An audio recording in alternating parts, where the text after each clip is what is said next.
अस्सलाम वालेकुम दोस्तों, कैसे हैं? उम्मीद करता हूँ सब ठीक ठाक होंगे। मैं हूँ इट्स अली। आज हम बात करेंगे अल्लाह की आजमाइशें। जब कभी आप पर दुनिया तंग होने लगे या आजमाइशें बढ़ जाएं, एक किस्सा याद कर लेना कि वो 7 बच्चों का बाप था। 3 बेटे और 4 बेटियां।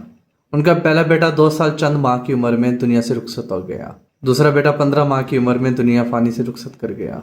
उनका दूसरा बेटा 15 माह की उम्र में दुनिया फानी से रुखसत कर गया।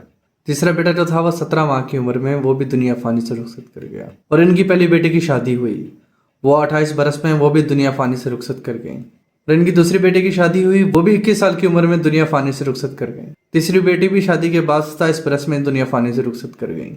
इन्होंने अपने तमाम बेटे और बेटियों को अपनी आंखों से इस दुनिया फानी से रुखसत होते हुए देखा।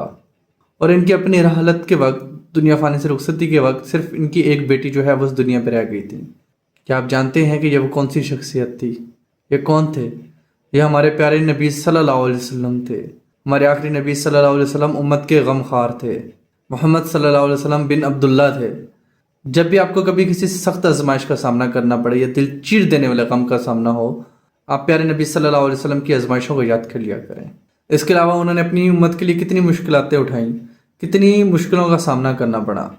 इसके अलावा उन्होंने अपनी उम्मत के लिए कितनी मुश्किलातें उठाई, कितनी आजमाइशों का सामना करना पड़ा। हम पे थोड़ी सी आजमाइशें आए, हम रोने लग जाते हैं। हम पे थोड़ी सी आजमाइशें आए, हम रोने लग जाते हैं।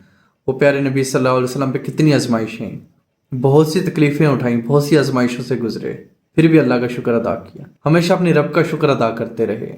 हम नाशुक्रे हैं। हम पे थोड़ी सी आजमाइशें आए, हम उम्मीदें छोड़ देते हैं, हम बर्दाश्त नहीं कर सकते। अल्लाह के बंदों, आजमाइशें हैं तो अल्लाह का शुक्र अदा किया करो। अल्लाह के पसंदीदा बंदों पर आजमाइशें, अल्लाह का शुक्र अदा करने वाले बने, आजमाइशों पे सब्र करने वाले बने। अल्लाह ताला हमें अमल करने की तौफीक अता फरमाए। जज़ाकल्लाह।